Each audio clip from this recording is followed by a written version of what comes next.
Africa Summit. 70 nations represented, all sides hailing Africa's growing clout on the world scene. Much of the agenda, in fact, devoted to bolstering trade, which, by the way, has doubled between Europe and Africa over the past 5 years. I want to talk about how we see our cooperation. More trade, more investments, and more enabling Africans to solve African problems. Well, this is extremely important summit. The winds of change are really blowing in Africa at the present time. 6 out of the 10 fastest growing countries in the world are in Africa.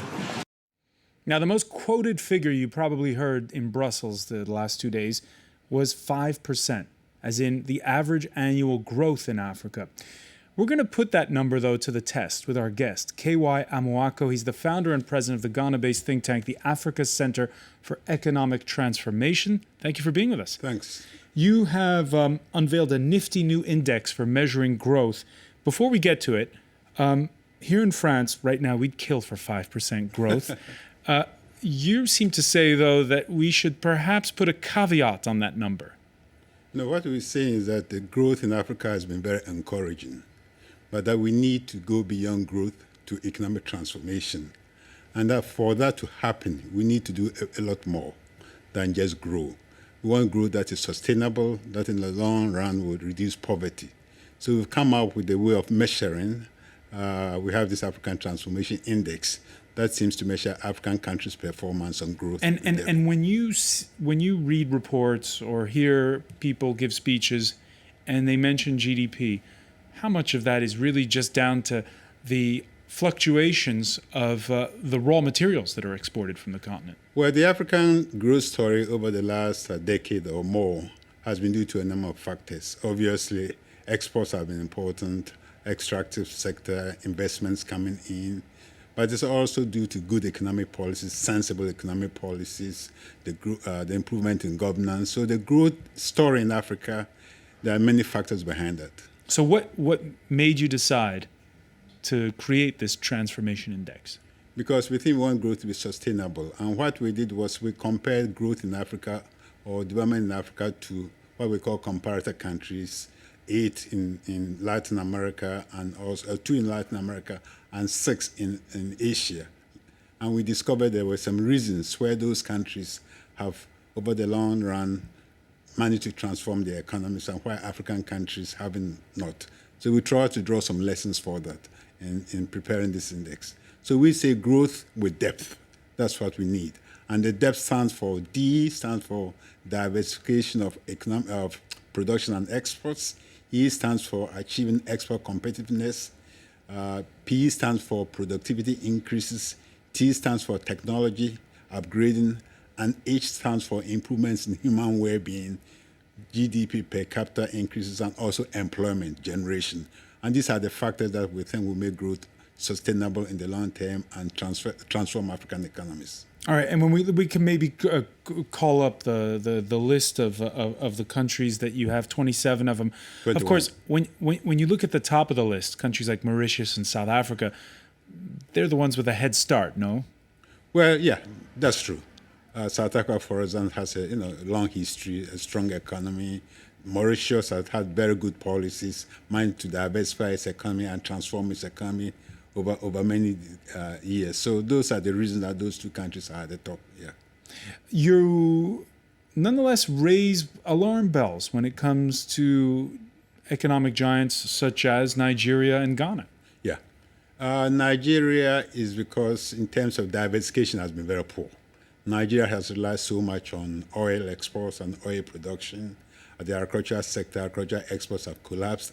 So clearly, if you take out extractives from the numbers, both exports and GDP, then Nigeria's performance in terms of the index. And when we look at the index here, I'm surprised to see Ghana closer to the bottom. We've all been told that Ghana is the poster child for good governance for over the last 2 decades.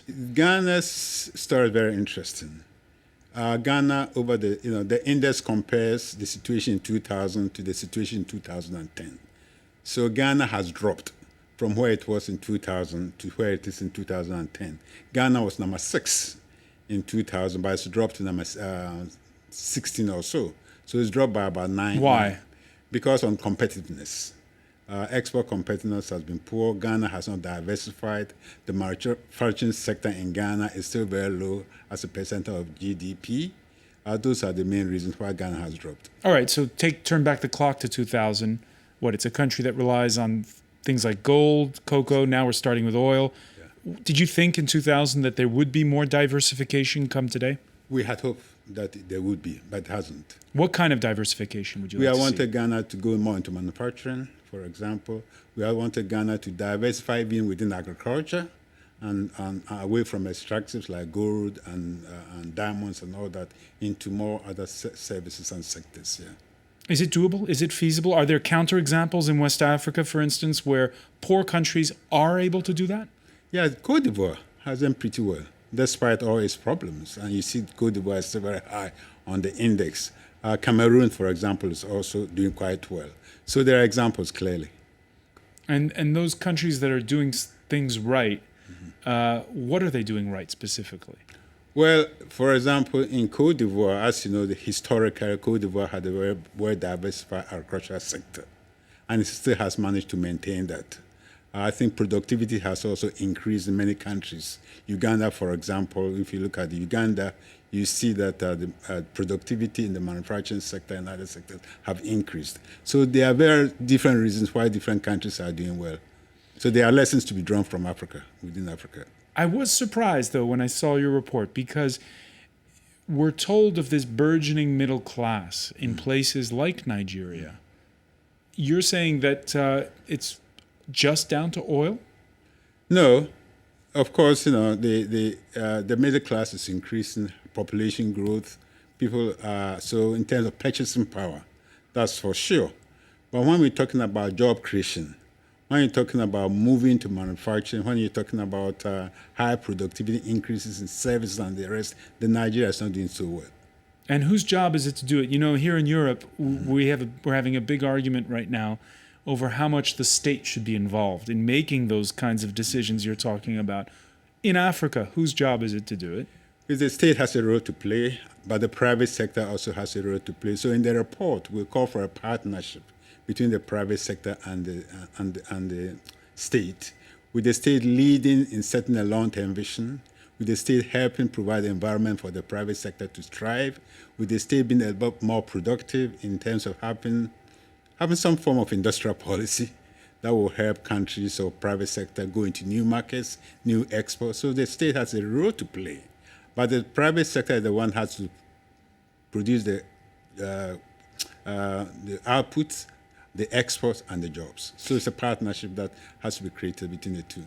This kind of transformation from just being a continent that exports raw materials to one that transforms raw materials into finished goods, that takes time. And right now, are the human resources, are the people of Africa ready to start tomorrow in doing that? We should, because that is what it will take to transform the economies. I think some of the advantages. We have a young population, a growing population, if we give them the skills. But do we have to wait 15, 20 years for, the educational sector to be on board for that kind of a transformation? No, we have to start now. We don't have to wait 15 years. And there are examples where other countries have done it, and so we can learn from that example too. What examples? Give me one. For example, I think when it comes to skills and training, the education system in Africa is such that we've done very well. In primary education, most countries are now up to invest 100% or 90% enrollment ratios. When it comes to secondary education, also, we've done reasonable well, but we need to do a lot more than that. But more importantly, when it comes to providing skills to increase productivity, it's things like vocational and technical education, science, technology, engineering, mathematics. Those are the areas that we need to focus on. And also, even when it comes to skills development, it has to be a partnership between the private sector and the state, with the private sector and the governments working together in training people, and so that the training and the jobs that the people get are relevant to the needs of the work environment. So these are kind of things that other countries have done it. Ireland did it. Malaysia did it. There are examples that we can follow in Africa too. And one final question. It's been asked a lot of your native Ghana, for instance, and that is the curse of raw materials. The fact that you're now just starting to tap into a lot of this wealth, oil most notably in West Africa. Is that going to be a disincentive for all the measures you're talking about? Well, what we say in the report is that we hear about the resource case all the time. It need not be a resource case. It can be a blessing. You have the resources. If you use it well, it will help you transform not only within the extractive sectors, but also get the resources to transform your other sectors like agriculture and also manufacturing. KY Amoako, founder and president of the Ghana-based think tank, the Africa Center for Economic Transformation.